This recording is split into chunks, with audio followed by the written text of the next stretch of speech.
अर्श, हम लोग रिसेंटली एक फिल्म देख के आए, मुंजिया जी, डायरेक्टेड बाय आदित्य सरपोटकर। जी। आई थिंक ये वही डायरेक्टर है जिन्होंने, ये मराठी डायरेक्टर है जिन्होंने मौली और एक फिल्म आई थी ज़ोंबी वाली, अगर आपने देखी हो तो। जी, ज़ोंबी वाली। अच्छा, इंटरेस्टिंगली ज़ोंबी वाली में मेरे लाइक दोस्त एक मेरा है जो उसमें राइटर है। ओके। सो वो फिल्म दैट फेज मेरे लिए बड़ी स्पेशल है। तो एनीवेज तो हम लोग फिल्म देख के आए मुंजिया, और उस फिल्म को देखने के बाद हमारा बड़ा डीप डिस्कशन हुआ मुंजिया एज एन एंटिटी को लेके और उस फिल्म में जो दिखाया गया उसको, उस चीज को लेके। जी। अच्छा, इससे पहले हम लोग आगे बढ़े, हो सकता है शायद कुछ स्पॉयलर्स आ जाएं, तो स्पॉयलर्स अलर्ट मैंने पहले बोल दिया। अगर आपको ऐसा लगता है कि आप बिल्कुल एकदम फ्रेश होके जाना चाहते हैं, क्लीन स्लेट बन के जाना चाहते हैं फिल्म देखने के लिए, तो आप अभी शायद स्किप कर सकते हैं। बट नेवरदलेस तो बात करते हैं इस फिल्म की।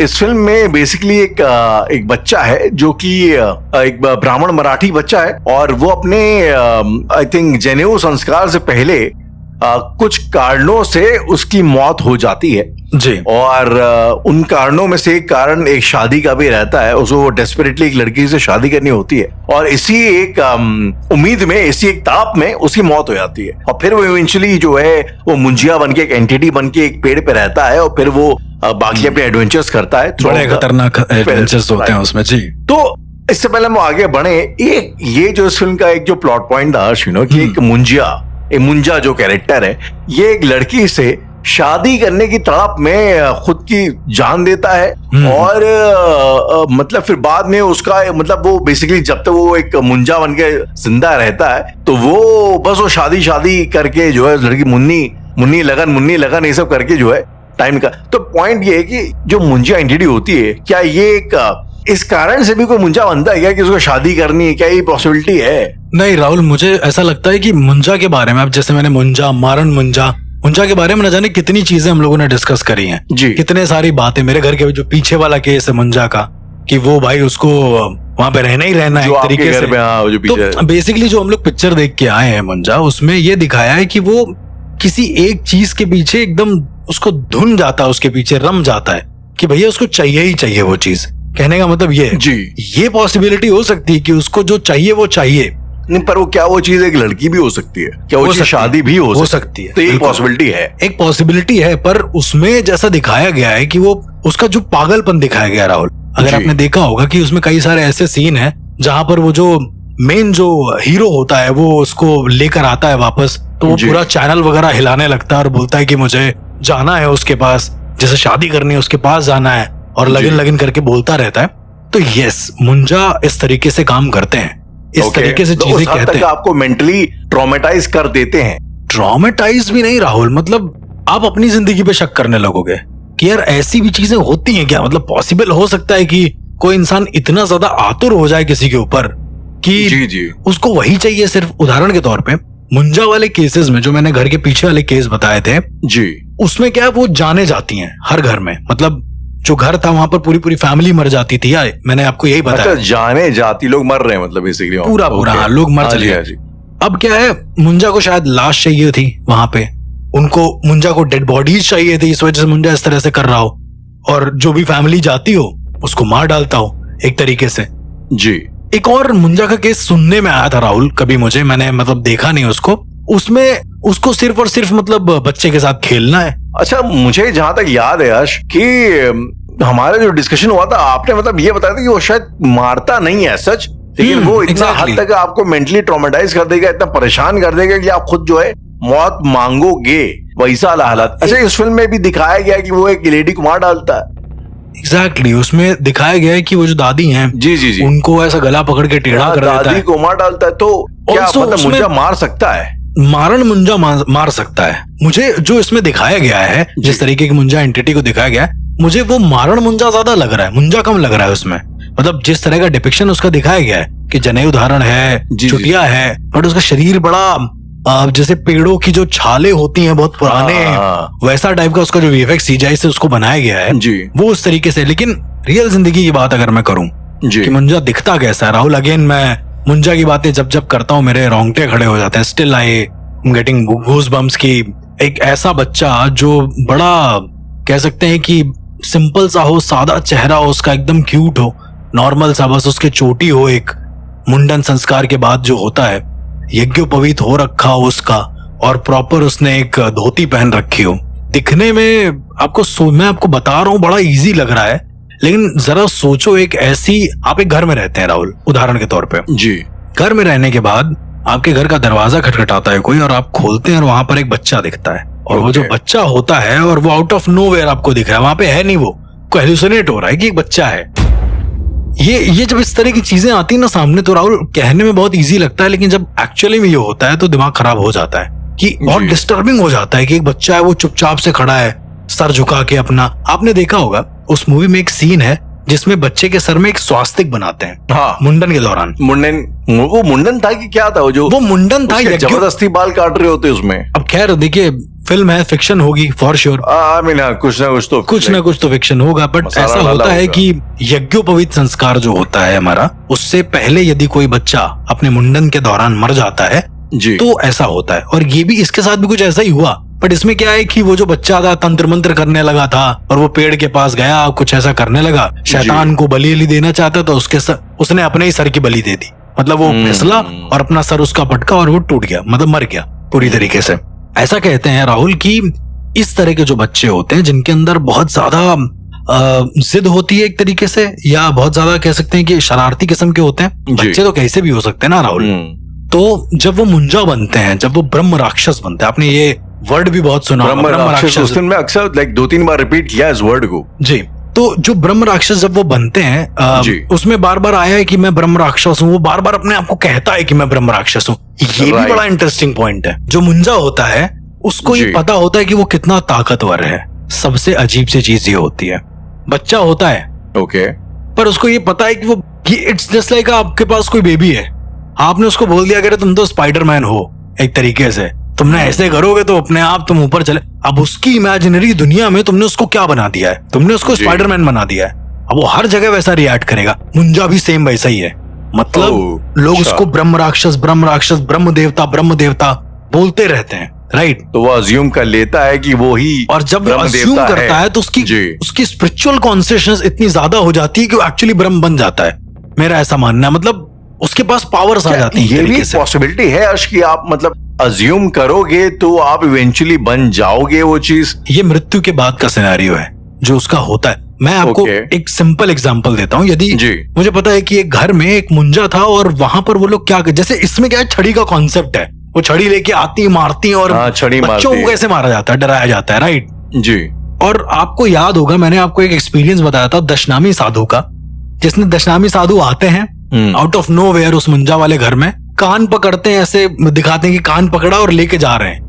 आप समझ रहे हो मुंजा तो वो उसके अंदर बच्चे वाला भाव है, वो डरता है एक्चुअली। अगर आप डराने पे आओगे तो डर भी जाएगा, ये मैं आपको अब बताना चाहता हूँ। अभी तक हम लोगों ने मुंजा के बारे में डरना सुना है, पर यदि दशनामी साधु में इतनी विल पावर होती है कि तुम मुंजा आ जाए चाहे ब्रह्म राक्षस, उनको फर्क नहीं पड़ता है, तो वो गए, कान पकड़ा और चलो चुपचाप से सीधे, मतलब एक्टिंग ही करी बट चलो तो चलना पड़ेगा यहाँ से।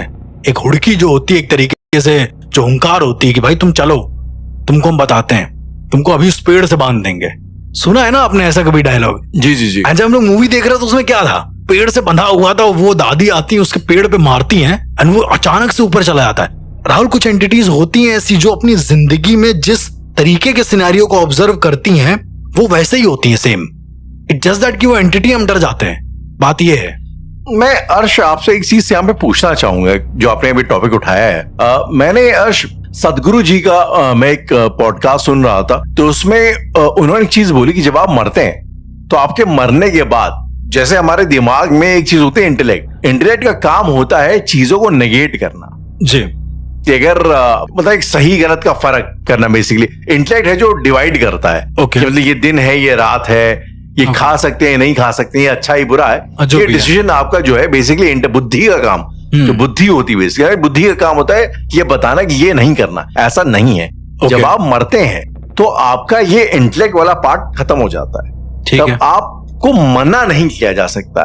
तो शायद तभी जब कोई मरता है ना तो राम नाम सत्य है या जो सब चीजें बोली जाती हैं, क्योंकि उस टाइम में जब आप उस जोन में चले जाते हैं तो आपको, अगर आप दर्द में गए तो वही चीज आपकी मैनिफोल्ड हो जाएगी, क्योंकि आप उसको मना नहीं कर पाएंगे। अपने दिमाग को नहीं बोल पाएंगे ये ऐसा नहीं है, खुशी भैया अगर आप हैप्पी हैं तो हैप्पीनेस भी मैनीफोल्ड हो जाएगी, मल्टीप्लाई हो जाएगी, बहुत ज्यादा हो जाएगी। तो ये एक चीज कॉन्सेप्ट होती है। तो सिमिलरली क्या एंटिटीज के केस में भी ऐसा होता है, क्योंकि एंटिटीज की अपनी एक बुद्धि नहीं, बुद्धि इज अ वेरी हमारे डायमेंशन की चीज, इंसानों की चीज, भूतों या स्पिरिट्स में चीज नहीं है। तो उनको हम इस तरीके से मैनिपुलेट कर सकते हैं, क्योंकि मुझे लगता है जो शायद कई जो तांत्रिक या जो साधु होते हैं वो इस किस्म की चीज करते हैं एंटिटीज के साथ, मतलब उनको मनवा लेते हैं, कोई भी चीज मनवा लेते हैं। मतलब अगेन मैं थोड़ा सा डिफर करूंगा इससे कि होती है वंग भंग के बारे में मैंने आपको बताया था कि स्पिरिट की अपनी भी एक मेमोरी होती है एक तरीके से, और वो मेमोरी वो वाली होती है जब तक वो जीवित होता है, उसके बाद की मेमोरी नहीं होती है उसके पास, राइट? कि किसने उसका आदर सत्कार किया, किसने उसकी याद में रोए, कौन रोया, उसको ये याद है कि वो मरा कैसे। तो उसका जो अंग भंग है वो वहीं पर टिक जाता है एक जगह पे कि उसको मारा इस तरीके से गया है, या फिर उसकी आई थिंक मैं शायद मतलब जब मैं समझाना ये चाह रहा हूँ, जैसे कि फॉर एग्जांपल जब हम लोग सपने में होते हैं, ठीक है, तो सपने में कभी आपको इस बात का एहसास नहीं होता कि ये सपना है, लेकिन जब आप रियलिटी में होते हैं तो अगर कोई आपको बेवकूफ मान लो, कोई यहाँ पे कोई स्कीम लेके आ जाए लाखों की, फोन करेगा, आपको पता है यार कि ऐसा नहीं होता, ये फर्जी है, तो आप रियल लाइफ में उसको मना कर सकते हो, तो ये चीज होगी बुद्धि। और सपने में लेकिन ये चीज नहीं होती, सपने में जो हो रहा है उसको सवाल नहीं करते क्यों हो रहा है, कैसे हो रहा है, वो बस रियलाइजेशन नहीं होता। मैं इस चीज में ये चीज कहना चाह रहा हूँ कि एंटिटीज का भी एक जो डायमेंशन है वो सपनों की तरह होता है, जहाँ पे वो लाइक उस चीज को नेगेट नहीं कर सकते, जो है वो है। जो इंटेलेक्ट की बात आप कर रहे हो वो नहीं होता है उसमें, और जो इंटेलेक्ट है बेसिकली वो नहीं है, वो नहीं है, तो इसीलिए तो मतलब ज्यादा खतरनाक होती हैं वो, इसलिए मतलब शायद ज्यादा खतरनाक भाई हम लोग को डर नहीं है अपने जिंदगी में, हम लोग डर के मारे और न जाने किन चीजों से बच जाते हैं या सो फार हो जाती हैं जो भी है, जी। लेकिन उनके यहाँ वैसा नहीं है, उस दुनिया का एक अलग रूल है, मेरा ऐसा मानना है। अब जैसे मुंजा की बात कर रहे हैं कि भाई आपने डरा दिया, वो डर गया, ये बड़ी शॉकिंग चीज थी मेरे लिए। मेरे दोस्त ने बताया कि एक घर में है मुंजा और वहां पर मुंजा को थप्पड़ मार देते हैं वो लोग। मैंने कहा खैर थप्पड़ कैसे मारते हैं, अब ये सोचने वाली बात है। तो उसने बताया, मैं कभी गया नहीं उस घर में बाय द वे, मैं समझ गया आपकी बात बिल्कुल। उन्होंने मुझसे बोला कि बैंगलोर वाला घर है और वहां पर जो मम्मी है वो उनको कभी कभी बच्चा जैसे टहलता हुआ दिखता है, मतलब उनको एग्जैक्ट नहीं पता कि वो मुंजा है, लोगों को ये पता है वहां पर ब्रह्म है, कुछ तो ब्रह्मदेव है, बट ब्रह्मदेव में बच्चा दिखने का मतलब ही है कि मुंजा है, ठीक है।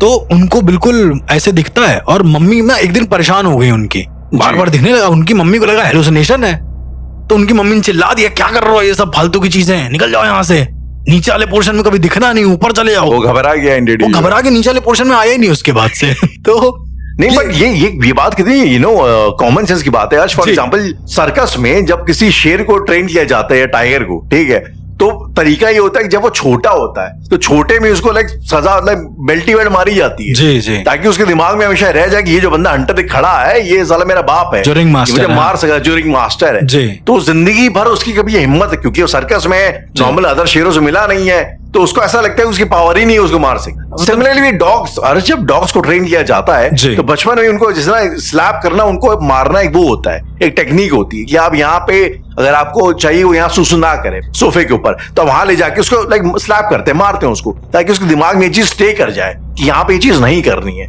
तो सिमिलरली जिस जीव के अंदर, जिस एंटिटी के अंदर बुद्धि नहीं है, दोनों चीजों में फर्क करने की, अब मैं बड़ा हो गया हूं, अब मैं चाहूं तो उसको मार सकता हूं, बट उसके अंदर वो समझ नहीं है। I am sure, pretty sure कि एंटिटीज के साथ भी शायद सेम चीज होती होगी। हाँ, मतलब देखिए सबके साथ तो शायद नहीं कह सकते हम, लेकिन ये जो मुंजा का उन्होंने बताया, मैं शॉक हो गया कि मैंने कहा ऐसे पॉसिबल नहीं, मुझे जाना है उस घर में। ओके, वो खैर कभी जाने का मौका तो नहीं मिला, तो मैंने अपने दोस्त से बोला तुम जाना तो मुझे वीडियो बना के भेजना, मतलब मम्मी चिल्ला रही है कि उसको डांट रही है, उसने लेजिट मुझे वीडियो बना के भेजा, उनकी मम्मी चिल्ला रही है, फिर तुम आ गए नीचे, तुमको बुलाया नहीं तो तुम फिर आ गए। इसको 90% लोग साइकोलॉजिकल ले लेंगे कि अरे पागल है क्या इनकी मम्मी, ऐसा कुछ है क्या। पर Rahul let me tell you, जब उनकी मम्मी यहाँ आई है, कानपुर में आई थी जी, तो मैं उनसे मिला, मैंने देखा एक्चुअली एक मुंजा है उनके आसपास, मतलब ऐसा फील हो जाता है ना कभी कि आप किस तरह की ऊर्जाओं से डील कर रहे हैं, तो उस घर में है वो मुंजा, अभी भी रह रहा है, अभी भी रह रहा है, और उनके बिना उसका दिल भी नहीं लगता, ये भी एक सीन है। मुंजा को उससे प्यार हो गया, उनकी मदद से एक ममता का जो भाव है, ममता वाला प्यार हो गया। बच्चे के अंदर से वो भाव तो जाता ही नहीं ना कभी भी, वो भंग में भी रहता है वो भाव, वो एक यूनिवर्सल भाव है, ऐसा कहा जाता है। तो वो उसके अब उनकी मम्मी से हमने पूछा, एक साइकी हमने समझने की कोशिश करी। हम लोग मुंजा के टॉपिक पे आएंगे, पहले हम ये आपको बताना चाहते हैं। Sure. जब मैंने उनसे पूछा कि आपको कैसा लगता है, तो उन्होंने कहा कि कभी बर्तन पटक देगा, कभी ऐसा कर देगा, मतलब बड़े कॉमन तरीके से बता रही है। मैंने कहा पहला ऐसा इंसान देख रहे हैं जिसको मुंजा का खौफ नहीं है एक तरीके से। तो कह रही बेटा हमारे घर में कोई नुकसान कर नहीं रहा है तो हमें खौफ किस बात का होगा। उनकी भी पॉइंट ठीक है, कहना बिल्कुल सही है। तो मैंने कहा कभी आपने बात करी उससे, कभी आपको सुनाई दिया? तो वो कहती है कि उन्हें सुनाई देता है। अब ये सबसे इंटरेस्टिंग पॉइंट है, ये कनेक्ट करते हैं हम इसको मूवी से। तो मैंने उनसे पूछा कैसे सुनाई देता है, तो उनका जैसे नॉर्मल बच्चे बोलते हैं वैसा सुनाई देता है। Okay. और नॉर्मल आवाज में सुनाई देता है। तो मैंने कहा यदि आपको सुनाई दे रहा है तो मैं जाऊंगा, मैं एज अ रिसर्चर अगर जाता हूं वहां पे तो मुझे भी सुनाई देगा। बोल रही है आप कुछ भी कर लो आपको नहीं सुनाई देगा। कह रही मुझे सुनाई दे सकता है, मेरे बच्चे को सुनाई दे सकता है, मेरे दादा को सुनाई दे सकता है। मैंने कहा ये क्या पॉइंट है इसके पीछे? उस फिल्म में भी अर्श एक ऐसा कॉन्सेप्ट था कि वो अगर आपके मतलब आपके ब्लड रिलेशंस को वो सुनाई देगा, मतलब जो फिल्म में मुंजा दिखाया था वो अपनी बहन को, उस बहन के पोते को, मतलब अपने सबको पोते को, हाँ वो सबको सुनाई दे रहा था, लेकिन अपनी फैमिली के बाहर के लोगों को नहीं सुनाई दे रहा था। ये बहुत इंटरेस्टिंग पॉइंट है। मैंने पूछा उनको कि, तो कहती है कि वो ब्लड लाइन से जुड़ा हुआ है मेरे। फिर मैंने उनसे पूछा कि कैसे, क्या ब्लड लाइन से कैसे जुड़ा हुआ है। Okay. अब अच्छा इनकी स्टोरी अलग थी राहुल, जो हम लोग मुंजा में देख के आए हैं that is a very different concept, थोड़ा कॉमेडी है मेरे हिसाब से, क्योंकि हॉरर कॉमेडी फिल्म है, हॉरर कॉमेडी है जी। तो उन्होंने बताया कि बहुत समय पहले, मतलब उनके परदादा जो भी थे वो 3 भाई थे बेसिकली, तो उसमें से एक की मौत हो गई समाव मुंडल के संस्कार के दौरान। तो उसको जला वला दिया गया क्योंकि 13 साल का हो चुका था जी। और जलाने के बाद मतलब वहीं पर ऐसे फिर ऐसा कहते हैं कि उनके घर में ब्रह्मदेव का वास हो गया एक तरीके से, उसी घर में जिस घर की बात हम बता रहे हैं, जिसमें रह रही थी बैंगलोर वाले में।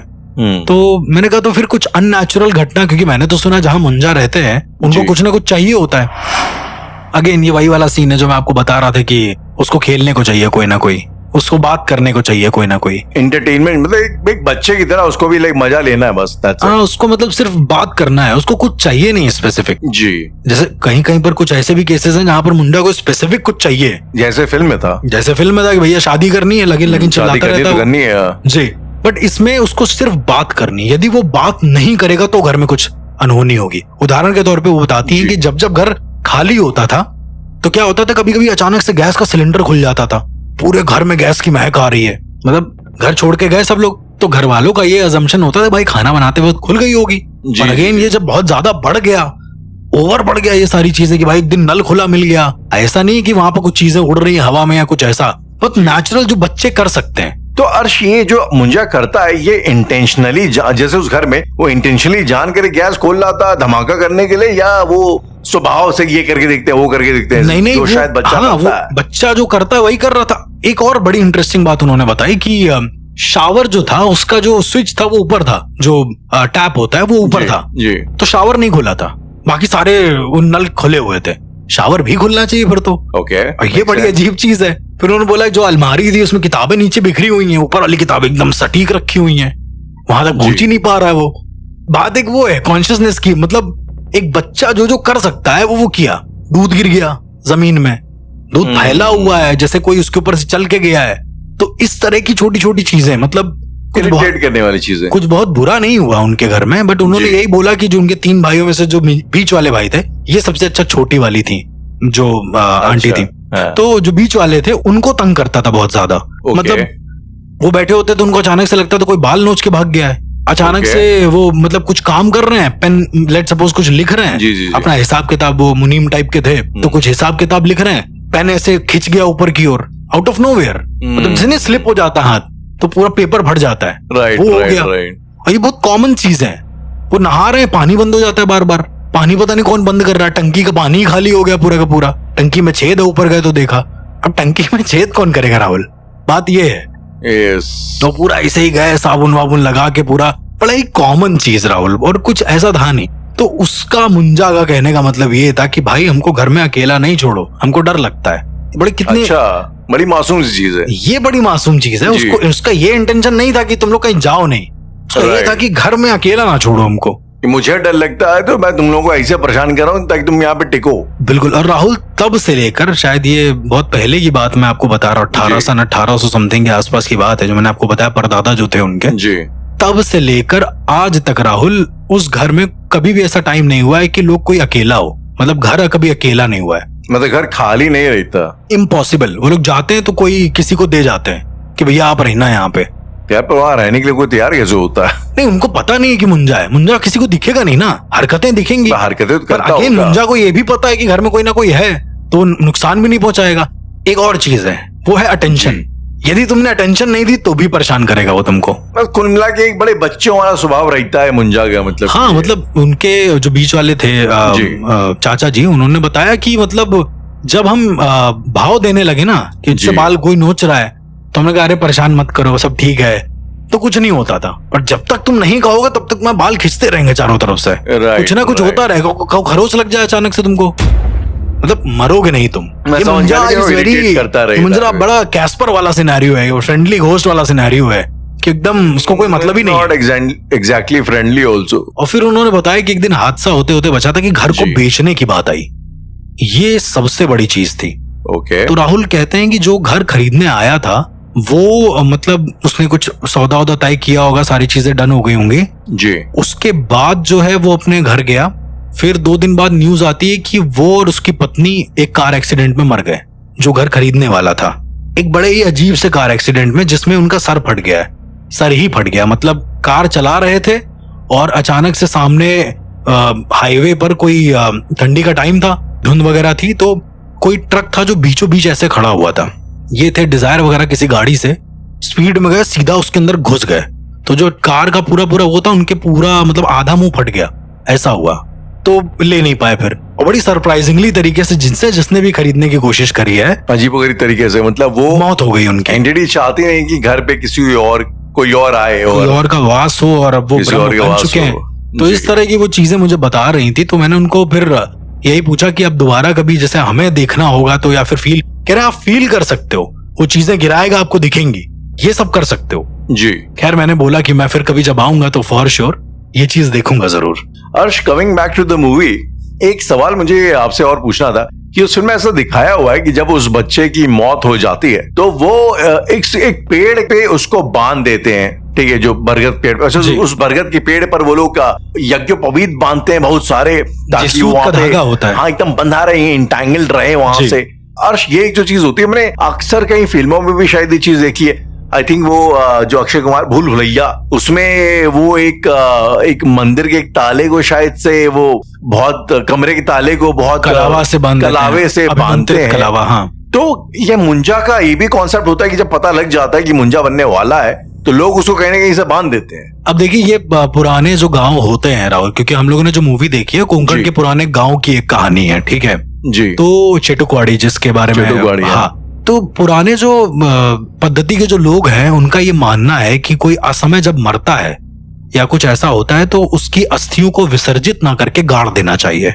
कई सारे ऐसे लोगों का मानना है। अपने यहाँ विसर्जन का सिनेरियो है, पर कई सारे ऐसे गांव हैं जहां पर ये मानना है कि कोई असमय मरता है तो उनकी अस्थियों को गाड़ कर उस पर कोई पौधा औधा उगाड़ दे, वो पेड़ निकल आए उस पे आराम से, क्योंकि पेड़ जो है वो बुरी ऊर्जा को निकलने से रोकता है। मतलब उनका साइंस ये है कि कोई असमय मरेगा तो जाहिर सी बात है परेशान करेगा, तो अस्थियां उसकी गाड़ दो, उसके ऊपर एक बढ़िया सा नीम का या किसी चीज का पेड़ उगा दो, ताकि कम से कम पॉजिटिविटी बनी रहे और उसकी याद में एक पेड़ भी हो जाएगा एक तरीके से। शायद गाड़ने का ये सीन। रही बात सूत के धागे की जो उसमें बांधता है, तो वो वहां का अपना एक पर्सनल कल्चर है कि वो उस तरह से वो लोग बांधते हैं। उनका एक अभिमंत्रित करने का तरीका है सूत के धागे से, ऐसे मान के चलिए, जिससे यज्ञोपवीत होता है जो हम लोग, मैं समझ गया। तो मतलब उसी को बांध देते हैं। तो कुल मिला के क्या इस तरीके से क्या ये ट्रेडिशंस रहे हैं कि जहाँ पे मुंजिया को इस तरीके से कैप्चर, जब आपको, क्योंकि आपने बताया कि भाई वो स्पेसिफिक सिनेरियो में एक कोई एंटिटी, मतलब कोई इंसान वो एक एंटिटी बनता है जी जी। तो ऐसे में क्या ये एक ट्रेडिशन है कि लोग जो है मतलब उनको ऐसे पेड़ों से या किसी मंदिरों से बांध देते हैं हमेशा के लिए? मतलब राहुल, अगर हम देखेंगे ऐसे तो देखिए, मैं इस पे बात करना चाहूंगा जो पेड़ में बांधा जाता है, ठीक है।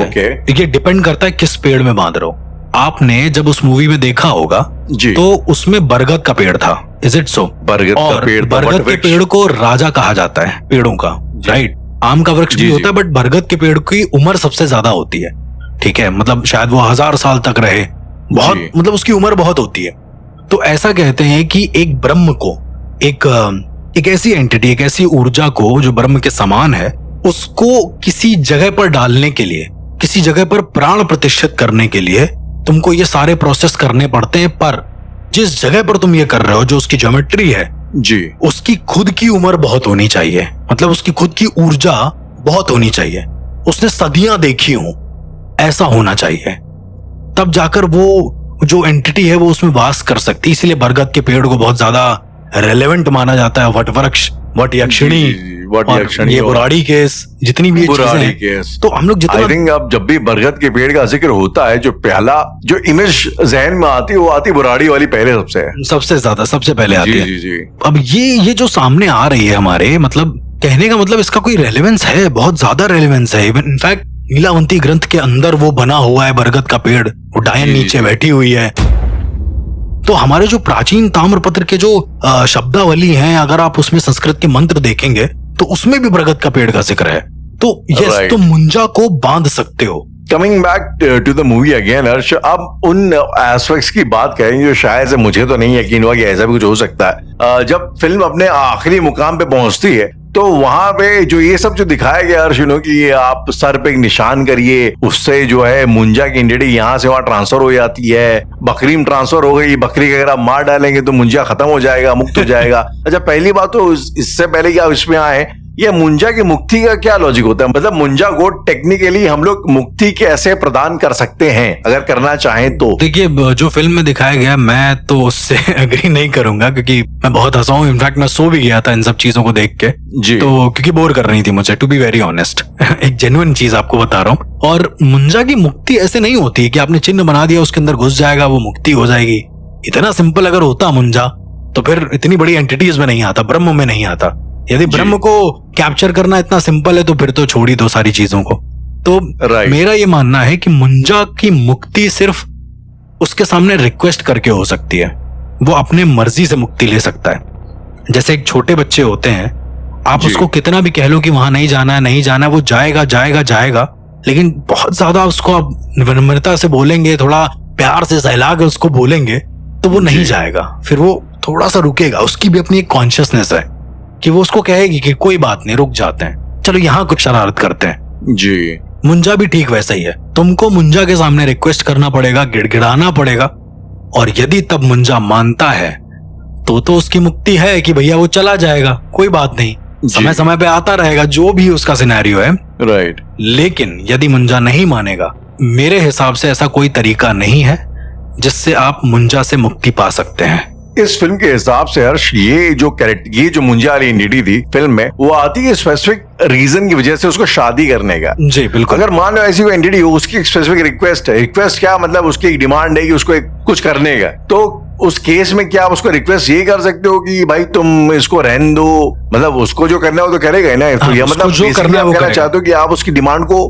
मान लो, तभी उससे जो है मुक्ति आपको मिल सकती है। बिल्कुल। बच्चे की डिमांड आप मानोगे नहीं तो वो रोएगा ना 10 घंटे बैठ के। अच्छा, परेशान करेगा। बिल्कुल परेशान करेगा। वो उठ के फिर कहेगा कि हमको चाहिए, थोड़ी देर शांत हो जाएगा, फिर कहेगा हमको चाहिए। इस फिल्म में भी वही दिखाया गया। वो लगिन लगिन जो चिल्ला रहा है, भले वो कॉमेडी लग रहा है, पर वो कहीं ना कहीं बहुत ज्यादा रेलेवेंट है। तो हर्ष, खैर finally coming back to the film again, जो ये फिल्म का आखिरी वाला जो हिस्सा, क्लाइमैक्स वाला हिस्सा था, तो इससे शायद ना आप इत्तेफाक रखते हैं ना मैं इत्तेफाक रखता हूँ जी। और बल्कि हर्ष, मुझे ऐसा लगता है कि नॉर्मली जो हॉरर फिल्म्स होती हैं, स्पेशली बॉलीवुड वाली जी, वो थ्रू आउट तो अच्छी रहती हैं, पता नहीं क्लाइमैक्स तक आते हैं तो क्या हो जाता है, खराब हो जाती है। क्लाइमैक्स पे आते के साथ ही जो है बर्बादी वाले रास्ते पे निकल जाती हैं जी। तो खैर अजीब सा फंडा है। लेकिन कुल मिला के जो फाइनल क्लाइमैक्स में चीजें दिखाई गई थी, कि मुंजा यहाँ वहां ट्रांसफर हो रहा है, डेटा टाइप का, तो ऐसे मैंने देखा कई लोग जो है ना, अक्सर कई चीजों का अपने दिमाग में पर्ची फितूर पाल लेते हैं कि चीजें मतलब वो कुछ पैरानॉर्मल है नहीं वहां पे, लेकिन वो अज्यूम कर लेते हैं ऐसा है, अपने अजम्पशंस को एकदम वो कॉन्क्रीट कर देते हैं कि एकदम मतलब जो मैं इमेजिन कर रहा हूं बस वही है ही है। तो आई एम प्रीटी श्योर अपने अभी तक के ये पैरानॉर्मल वाले कैरियर में आपने प्रीटी श्योर ऐसा कोई ना कोई केस में एनकाउंटर किया होगा जहां पे लॉजिकली पैरानॉर्मल कुछ था नहीं, लेकिन अगली पार्टी ये मानने को राजी ही नहीं थी। राहुल, अगर मैं आपसे कहूं, बड़ी हंसी वाली बात है कि मेरे सारे केसेस में आप मान के चलिए कि 70% केसेस ऐसे होते हैं जहां पर एक्चुअली पैरानॉर्मल होता नहीं है, पर लोगों की अजम्पशन उन्हें पता नहीं कहां ले जाती है।